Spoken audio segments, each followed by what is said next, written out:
Everyone दोस्तों, आज है 2 अप्रैल 2024 और हम लोग करेंगे द हिंदू न्यूज़पेपर के एनालिसिस। मेरा नाम है सितेंद्र चौधरी और आज हम लोग कौन कौन से टॉपिक यहाँ पे करने वाले हैं। लद्दाख में जो प्रोटेस्ट अभी हुए हैं, वांगचुक जी ने वहाँ पे हंगर स्ट्राइक किया था, तो लद्दाख के बारे में बात करेंगे। हालांकि ये रिविजन हो जाएगा इस टॉपिक से, क्योंकि आई एम श्योर कि अगर आप एनालिसिस देखते हैं, इवन नहीं भी देखते हैं, आपको पता ही होगा लद्दाख के अंदर क्या इश्यूज चल रहे हैं, लेकिन थोड़ा सा हम लोग उसकी बारीकी में जाने की कोशिश करेंगे। ठीक है जी। उसके अलावा हीट वेव अभी अप्रैल और मई के महीने में हो सकती है, ऐसा आईएमडी ने कहा है। ये इसलिए इंपॉर्टेंट है क्योंकि इस समय इलेक्शंस होने वाले हैं देश भर में। तो उससे इलेक्शन कमीशन ऑफ इंडिया कैसे इंपैक्ट हो सकता है, हमारा जो पूरा वोटर टर्नआउट है वो कैसे इंपैक्ट हो सकता है, उस कॉन्टेक्स्ट में हीट वेव के बारे में बात कर सकते हैं। उसके अलावा फिजिकल फेडरलिज्म के बारे में बात करेंगे। रिपीटेड टॉपिक है ये भी, लेकिन जिसने नहीं पढ़ा है उनके लिए बिल्कुल ब्रांड न्यू टॉपिक है। और यहाँ पे हम लोग बात करने वाले हैं केरला की, क्योंकि केरला ने सुप्रीम कोर्ट के अंदर पीआईएल फाइल की है और उसने कहा है कि सेंट्रल गवर्नमेंट केरला की बोरोविंग को रोकने की कोशिश कर रहा है। तो उस कॉन्टेक्स्ट में इसके बारे में बात करेंगे हम लोग। ठीक है। फिजिकल फेडरलिज्म, उसके अलावा सस्टेनेबल एग्रीकल्चर बहुत इंपॉर्टेंट टॉपिक है। मेंस बार बार इस टॉपिक से घूम फिर के क्वेश्चंस आते हैं एग्जाम में। इवन प्रीलिम्स में भी यहाँ से क्वेश्चन आए हुए हैं सस्टेनेबल एग्रीकल्चर से, तो उसके बारे में बात करेंगे। यह है आज का एडिटोरियल, जो कि द हिंदू का एडिटोरियल नहीं है, क्योंकि मुझे कुछ खास लगा नहीं, तो इंडियन एक्सप्रेस का एडिटोरियल है, तो इसको हम लोग यहाँ पे इंक्लूड कर सकते हैं। ठीक है जी। लेकिन ये छोटी सी अनाउंसमेंट है। अनाउंसमेंट ये है कि भाई हमारा सैटरडे को एक करंट अफेयर का प्रोग्राम होता है। अगर आप करंट अफेयर अपना स्ट्रॉन्ग करना चाहते हो, पढ़ना चाहते हो, या कुछ स्टूडेंट ऐसे भी होते हैं जिनको हर रोज न्यूज़पेपर इन डेप्थ पढ़ने का मौका नहीं मिल पाता है। अगर आप हाउस वाइफ हो, या फिर आप बाहर जॉब करती हैं, ठीक है, या फिर आप कॉलेज में हैं, टाइम नहीं मिल पाता बेसिकली आपको, तो आप सैटरडे को हमारा प्रोग्राम ज्वाइन कर सकती हैं करंट अफेयर्स का। उसके लिए ये क्यूआर कोड यहाँ पे दिया हुआ है, तो आप इसको स्कैन करके ज्वाइन कर सकते हैं। SC 1000 अगर आप अप्लाई करोगे कोड, तो 1000 रुपीज का डिस्काउंट भी है। वैसे भी कोई बहुत एक्सपेंसिव कोर्स नहीं है। 2 साल का करंट अफेयर अगर आपका की पकड़ हो जाती है करंट अफेयर की, तो एग्जाम समझ लो आपकी लगभग लगभग मुट्ठी में होता है, क्योंकि करंट अफेयर बहुत इंपॉर्टेंट हो गया है, चाहे प्रीलिम्स हो चाहे मेंस हो।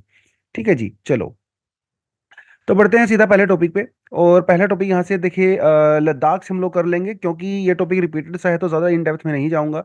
लेकिन ये आपको अच्छे से पता है कि लद्दाख के अंदर जो हंगर स्ट्राइक हो रहा था, ठीक है, वो क्यों हुआ था, कैसे हुआ था, उसका क्या इम्पैक्ट था। देखिए इसकी ना थोड़ा सा आपको हल्का सा इसकी हिस्ट्री में जाना पड़ेगा।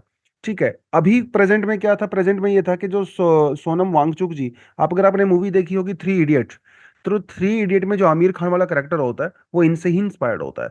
ठीक है। तो लद्दाख एक एरिड जोन है, और यू नो वेरी वेल कि अभी तो इसको यूनियन टेरिटरी डिक्लेयर कर दिया गया है। तो इसे कहा गया है क्लाइमेट फास्ट। ठीक है। 21 दिन का हंगर स्ट्राइक था, अभी उन्होंने अपना हंगर स्ट्राइक खत्म कर दिया है, लेकिन अभी भी बहुत सारे लोग वहां पे हंगर स्ट्राइक पे बैठे हुए हैं। इवन ये कहा गया है सरकार से कि अगर आप हमारी डिमांड को फुलफिल नहीं करते हो, तो आने वाले समय में इस तरह के बहुत सारे हंगर स्ट्राइक या क्लाइमेट फास्ट आपको और ज्यादा देखने को मिलेंगे। ये तो बात हो गई। अब बात यह है कि भाई जो सेंटर और जो लद्दाख के बीच में जो इश्यूज चल रहे हैं, वो उनकी शुरुआत कहाँ से हुई और क्या पूरा मामला है।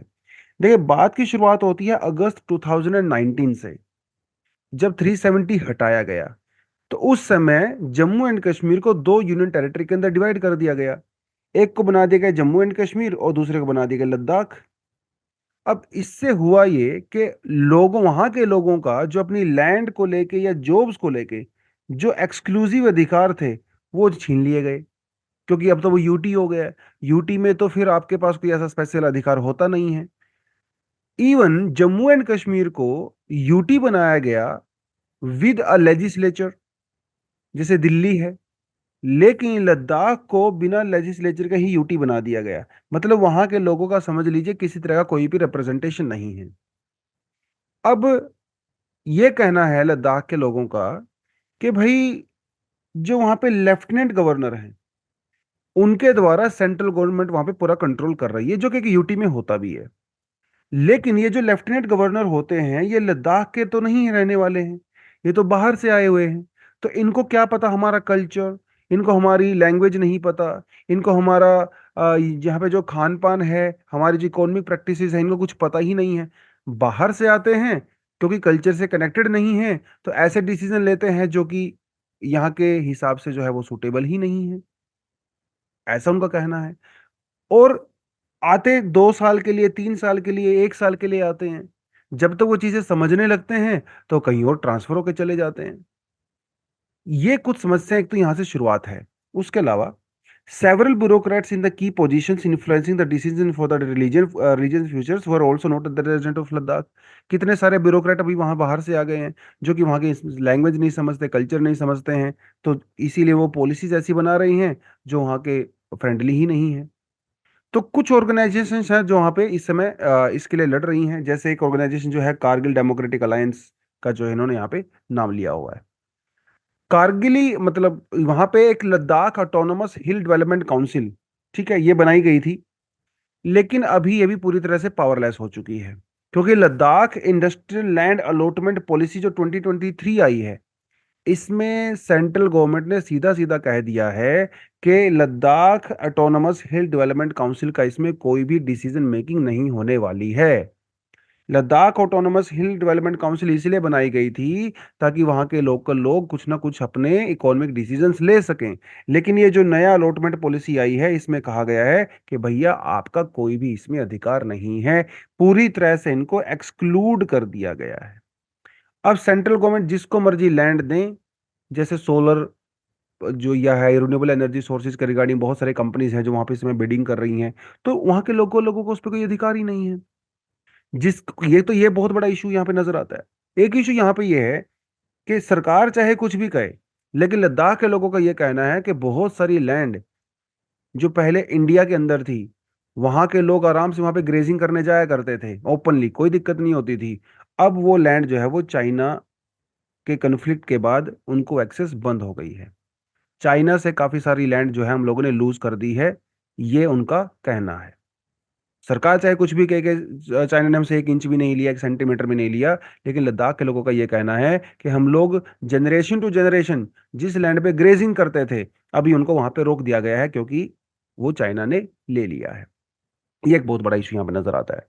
एक और इशू यहाँ पे बहुत बड़ा है, वो है 6 शेड्यूल वाला। ठीक है, 6 शेड्यूल। 97% लद्दाख की पॉपुलेशन जो है वो ट्राइबल पॉपुलेशन है।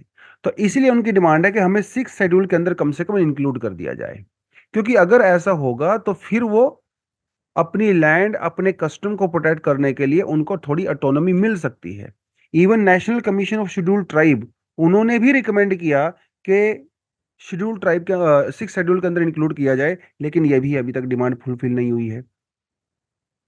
तो कई इस तरह की इंपॉर्टेंट डिमांड्स हैं यहाँ पे, जैसे 6 शेड्यूल के अंदर इंक्लूड करना, स्टेटहुड देना लद्दाख को, क्योंकि सरकार ने प्रॉमिस किया था कि बहुत ही जल्दी वो उनको स्टेटहुड दे देंगे, और अभी इस बात को 5 साल हो गए हैं, लेकिन स्टेटहुड की बातचीत आसपास भी नजर नहीं आती है। अब सरकार का यह कहना है कि हम तो इलेक्शन के बाद करेंगे, डीलिमिटेशन के बाद करेंगे, पहले सरकार कुछ और बहाना मार रही थी, ऐसा उनका कहना है। तो स्टेटहुड हमें दें या 6 शेड्यूल के अंदर इंक्लूड करें, और सेपरेट पब्लिक सर्विस कमीशन हमारे लिए बनाया जाए। अभी वहां पे वो नहीं है, तो अभी अगर लद्दाख के लिए कोई पोस्टिंग निकलती है, वैकेंसीज निकलती हैं, तो भाई पूरे देश का बंदा वहां पे जाके एग्जाम दे सकता है, एस्पिरेंट्स एग्जाम जाते हैं। अगर वहां के खुद का स्टेट पब्लिक सर्विस कमीशन होगा, तो डेफिनेटली वहां के लोकल लोगों को वहां पे जॉब्स मिलेंगी। ये इनका कुछ कहना है। और उसके अलावा कारगिल और लेह दोनों को सेपरेट पार्लियामेंट्री सीट्स दी जाएं, जबकि अभी वहां पे नहीं है। तो ये कुछ पर्टिकुलर सी डिमांड है, राइट। उसके अलावा कंसर्न यहाँ पे खत्म नहीं होते हैं, कंसर्न्स बेसिकली यहाँ से शुरू होते हैं। एक कंसर्न यहाँ पे है डोमेस्टिक टूरिज्म। इतना ज्यादा टूरिज्म बढ़ गया है लद्दाख में, स्पेशली जब से इंस्टाग्राम का 4-5 साल से बूम आया है।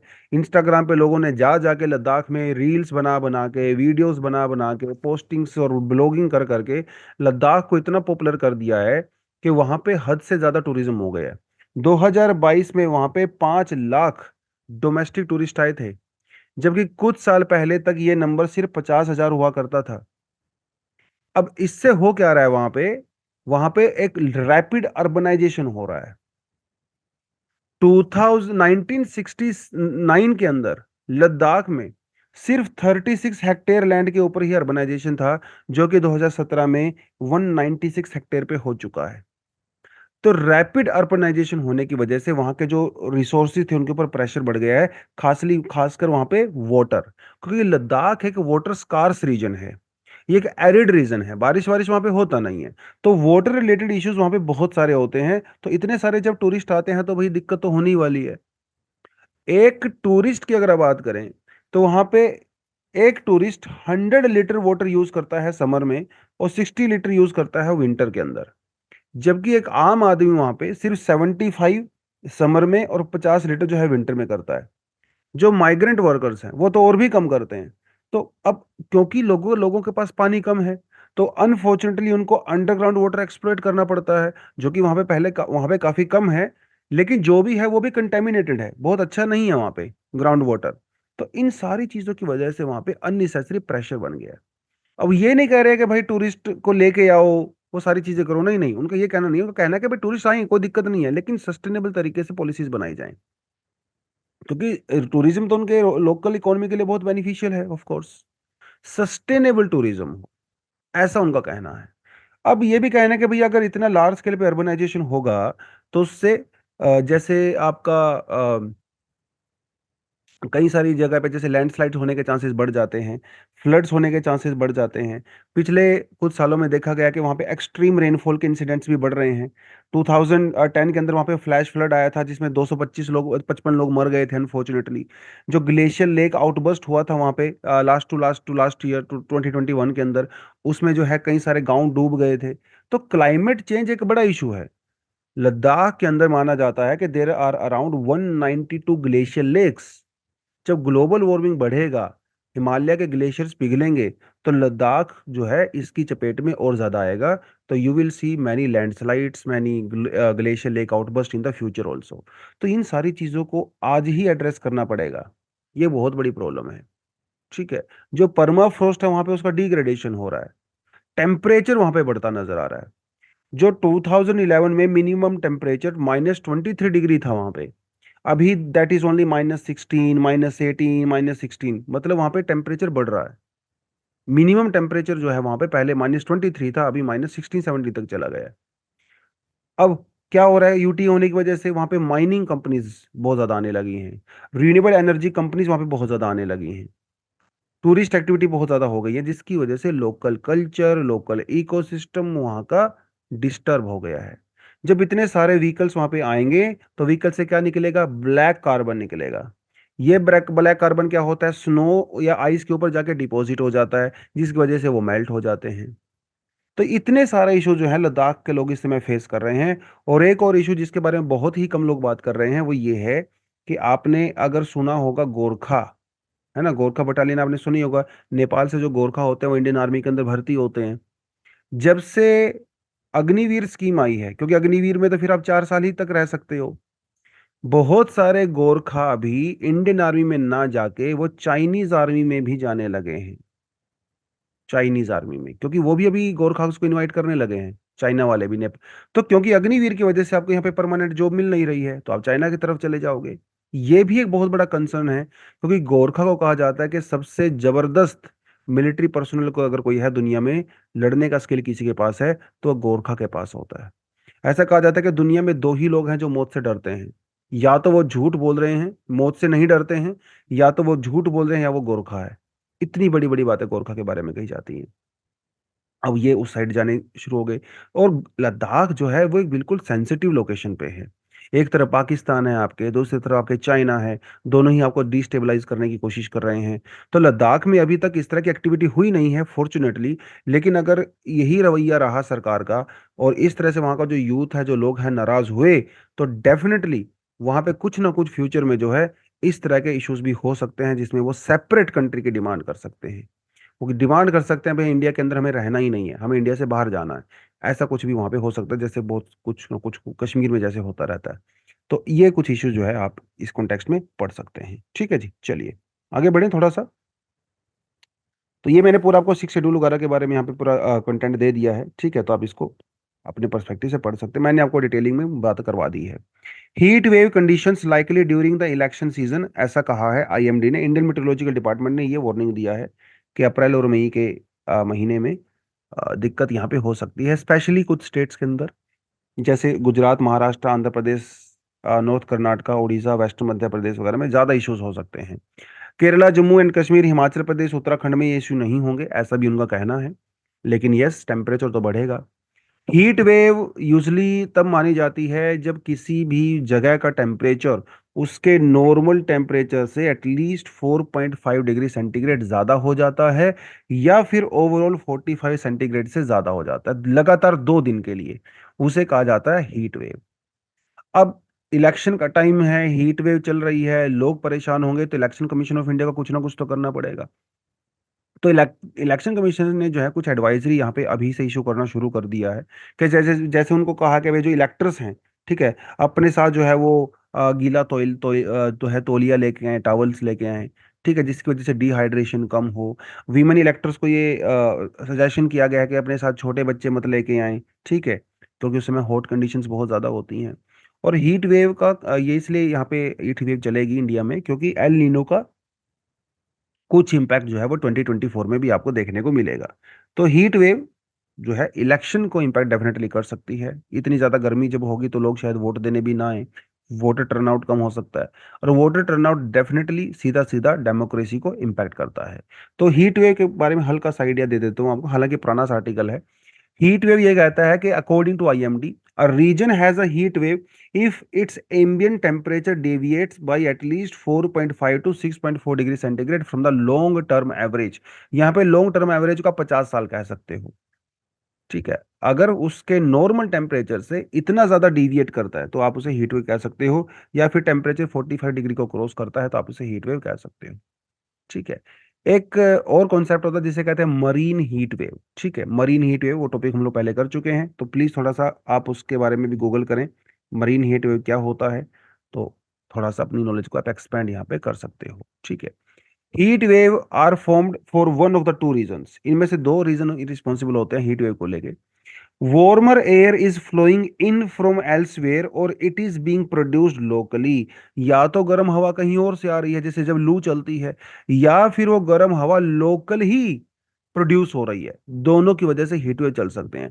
यूजली जब हाई प्रेशर कंडीशंस होती हैं उस समय पे भी जो है हीट वेव जो है चल जाती हैं। हाई प्रेशर कंडीशन में क्या होता है कि जो एयर होती है वो सबसाइड करती है, नीचे की तरफ सिंक करती है, जिसकी वजह से आपका आसमान जो है साफ हो जाता है, इंसुलेशन बहुत ज़्यादा बढ़ जाती है, और टेम्परेचर बहुत ज़्यादा बढ़ जाता है। उस समय हाई प्रेशर कंडीशंस होती हैं, खासकर नॉर्थ वेस्ट इंडिया में, सेंट्रल इंडिया में अप्रैल और मई के महीने में आपको हाई प्रेशर कंडीशंस देखने को मिलती हैं, तो टेम्परेचर बहुत ज़्यादा राइज हो जाता है।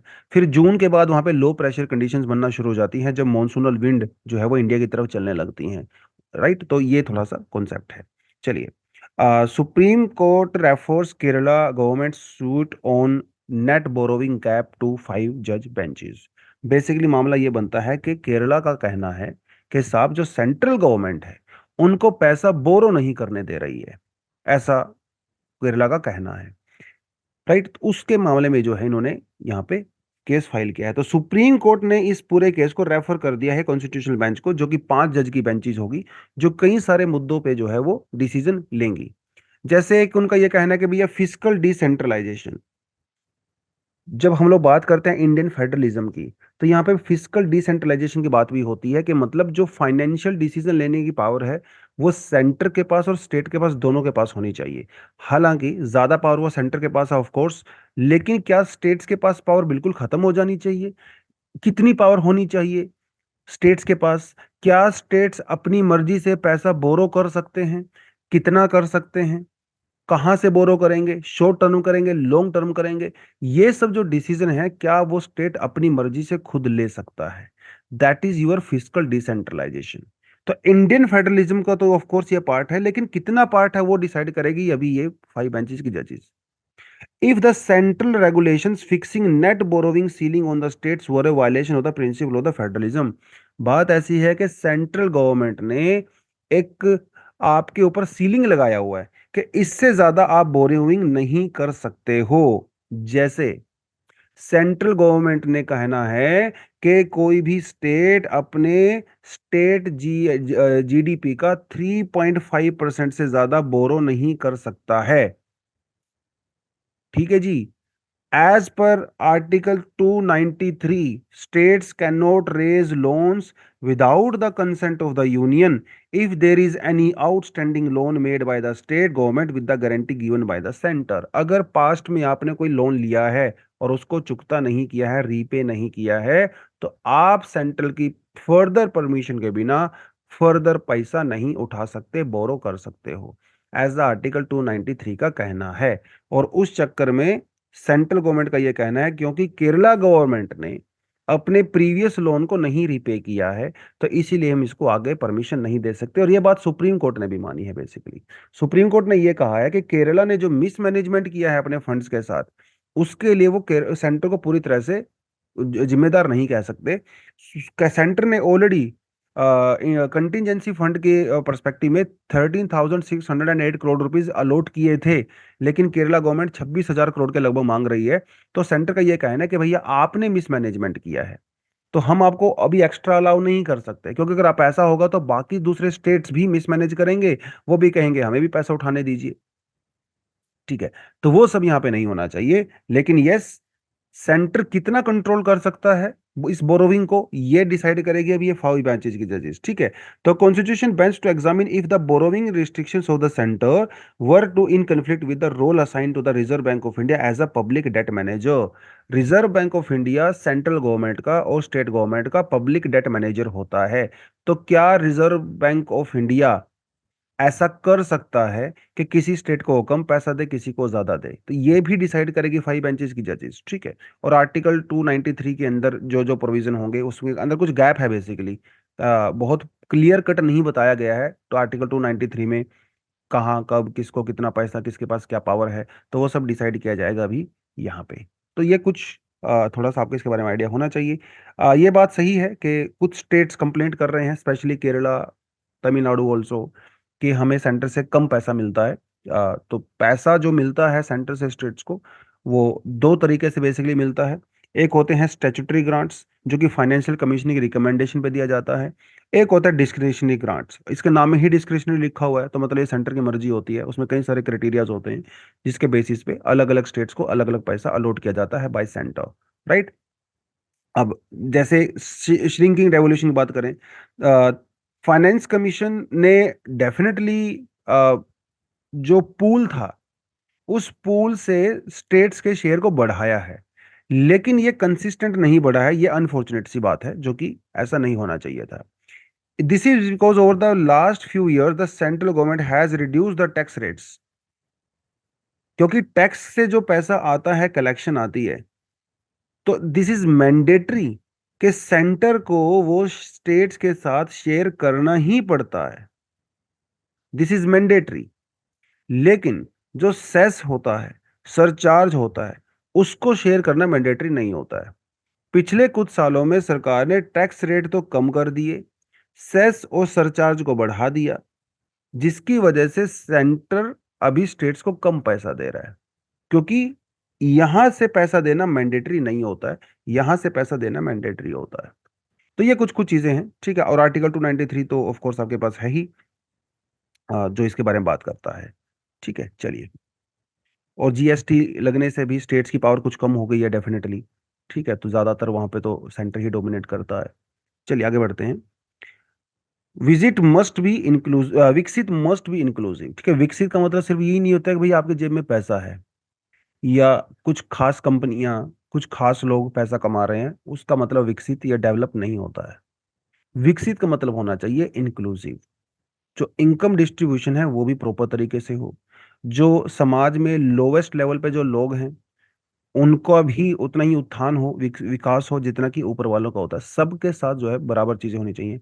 महिलाओं का भी टेक केयर किया जाना चाहिए, ओल्ड एज का भी टेक केयर किया जाना चाहिए, उसी तो विकसित बोलते हैं ना, डेवलपमेंट। तो एग्रीकल्चर के बारे में यहाँ पे बात हो रही है। तो एग्रीकल्चर इंक्लूसिव ग्रोथ को प्रमोट करता है। प्रमोट करता है या प्रमोट करना चाहिए, क्योंकि इंक्लूसिव ग्रोथ के लिए तो एग्रीकल्चर, क्योंकि आज भी इंडिया का अग्रेरियन इकोनॉमी ही है ना। 55-60% लोग तो आज भी डायरेक्टली इनडायरेक्टली एग्रीकल्चर पे ही डिपेंड करते हैं, जो कि बहुत बड़ा नंबर है। तो उस केस में अगर एग्रीकल्चर को सस्टेनेबली हम लोग ग्रो करेंगे, तो एक बहुत बड़ा समाज का, बहुत पॉपुलेशन का बहुत बड़ा हिस्सा वो भी सस्टेनेबली ग्रो करेगा। तो एग्रीकल्चर के अंदर पोटेंशियल तो बहुत ज्यादा है। तो डेमोग्राफिक डिविडेंड हम लोग ले सकते हैं अगर एग्रीकल्चर को हम लोग बेटर तरीके से प्रमोट करें। एग्री स्टार्टअप्स को प्रमोट कर सकते हैं हम लोग। तो ये भी एक, यंग लोग हैं भैया, टेक्नोलॉजी का ज़माना है, एग्री स्टार्टअप्स को डेफिनेटली प्रमोट करेंगे तो नई नई जॉब्स क्रिएट होंगी, नए नए सेक्टर्स क्रिएट होंगे, है ना। सेकेंडरी एग्रीकल्चर की बात ये लोग कर रहे हैं, हॉर्टिकल्चर की बात कर रहे हैं, फंडिंग्स की बात कर रहे हैं, एग्रीकल्चर मैकेनाइजेशन की बात कर रहे हैं। अदरवाइज आज भी इंडिया में बहुत सारे लोग जो एग्रीकल्चर करते हैं वो पुराने ज़माने के तरीके से खेती बाड़ी कर रहे हैं। खेत छोटे हैं, गरीब हैं, इन्वेस्टमेंट नहीं मिलता है, उन सब चीज़ों की वजह से तो एग्रीकल्चर मैकेनाइजेशन डेफिनेटली इंडिया कर सकता है। वीमेन एम्पावरमेंट एग्रीकल्चर का बहुत बड़ा रोल है। 80% of India's rural woman are employed in agriculture sector.